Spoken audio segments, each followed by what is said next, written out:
महाराष्ट्र में हुआ भयंकर प्लेन हादसा, आसमान में ही जलने लगा विमान, अजीत पवार की हो गई मौत, पूरे देश में मचा हड़कंप। लेकिन सबसे बड़ा सवाल, आखिर कैसे हुआ यह प्लेन क्रैश? क्या विमान हादसे के पीछे थी तकनीकी खराबी या लैंडिंग के दौरान पायलट ने की कोई गड़बड़ी? आखिर लैंडिंग के वक्त ऐसा क्या हुआ कि सब कुछ सेकंडों में तबाह हो गया? आइए सब कुछ जानते हैं इस 2 मिनट की रिपोर्ट में। जी हाँ, आपको बता दें कि महाराष्ट्र के बारामती में भयंकर प्लेन हादसा हो चुका है। लैंडिंग से ठीक पहले आसमान से आग का गोला गिरने लगा। रनवे के पास मलबा, धुआं और चीख पुकार का मंजर देखने को मिला। जिस विमान में बैठे थे महाराष्ट्र के डिप्टी सीएम, वही बन गया उनकी जिंदगी का आखिरी सफर। पायलट, स्टाफ, सुरक्षा कर्मी कोई भी नहीं बच पाया। जिस बारामती से उन्होंने राजनीति की शुरुआत किया था, वहीं पर सब कुछ खत्म हो गया। दरअसल आपको बता दें कि आज सुबह 28 जनवरी 2026 को करीब 8:45 बजे मुंबई से बारामती आ रहा एक छोटा सा चार्टर्ड विमान लैंडिंग के दौरान अचानक असंतुलित हो गया और इसी विमान में अजीत पवार बैठे हुए थे। स्थानीय लोगों के मुताबिक विमान रनवे को छूने से ठीक पहले आसमान में ही डगमगाने लगा, जमीन से टकराया और देखते ही देखते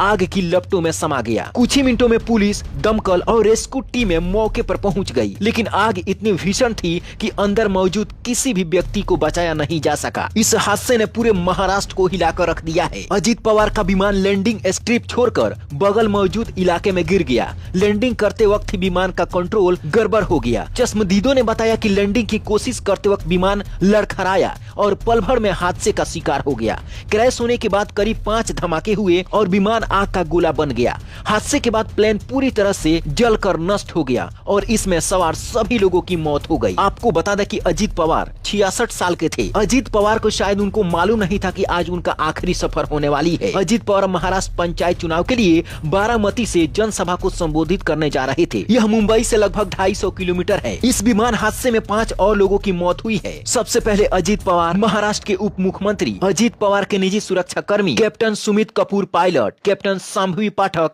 वो भी pilot, Pinki Mali flight attendant, इन सभी लोगों की इस विमान हादसे में जान गंवानी पड़ी। लेकिन सबसे बड़ा सवाल यही है कि आखिर यह विमान क्रैश कैसे हुआ? क्या इसमें कोई गड़बड़ी थी या फिर पायलट ने गड़बड़ी किया? तो आपको बता दें कि अजीत पवार बारामती जिला परिषद से जुड़े कार्यक्रमों में शामिल होने जा रहे थे। बारामती उनका राजनीतिक गढ़ कहा जाता है और विडंबना देखिए, उसी धरती पर उनका आखिरी सफर खत्म हो गया। और इस हादसे के बाद डीजीसीए ने तुरंत दुर्घटना की जांच करना शुरू कर दिया है। अब यह पता लगाया जा रहा है कि क्या तकनीकी खराबी थी, क्या मौसम की वजह से यह घटना हुआ या लैंडिंग के दौरान क्या पायलट ने गड़बड़ी किया। ये सभी जानकारी अब जांच में पता चलने वाली है। इसके लिए आपको थोड़ा इंतजार करना पड़ेगा, क्योंकि ऐसे ही कुछ भी नहीं कहा जा सकता है। लेकिन इस हादसे ने पूरे महाराष्ट्र समेत पूरे भारत को हिलाकर रख दिया है, क्योंकि ये हादसा सिर्फ एक विमान हादसा या दुर्घटना नहीं थी। यह महाराष्ट्र की राजनीति के एक बड़े अध्याय का अचानक अंत है। अजीत पवार का जाना सत्ता के समीकरणों को बदल सकता है। पूरे महाराष्ट्र में शोक की लहर है और पूरा देश स्तब्ध है। प्रधानमंत्री मोदी ने अजीत पवार के निधन पर शोक जताया है। आपको बता दें कि अजीत पवार बारामती विधानसभा क्षेत्र से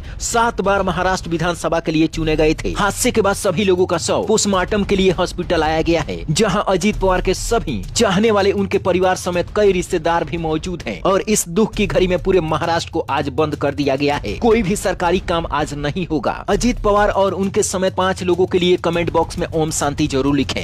खबर भी असर भी सिर्फ एस ब्रेकिंग न्यूज पर। हम वही दिखाते हैं जो हकीकत हो, निर्भय और निडरता के साथ। आज ही चैनल को सब्सक्राइब करें। विज्ञापन देने के लिए संपर्क करें।